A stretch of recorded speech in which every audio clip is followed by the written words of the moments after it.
form of defense.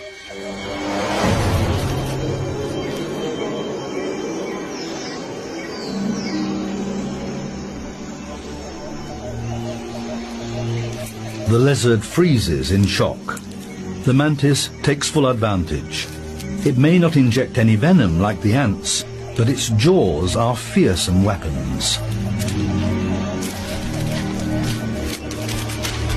The lizard, stupefied with pain, believes it can still shake off its attacker. Anything that moves is fair game.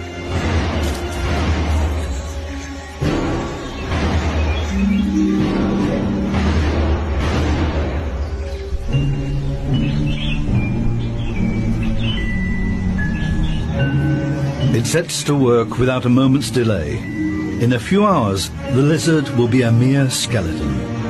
The contrast could hardly be more extreme. Deadly attacking force coupled with an insatiable appetite. Cloaked in deception. The praying mantis, femme fatale of the insect world.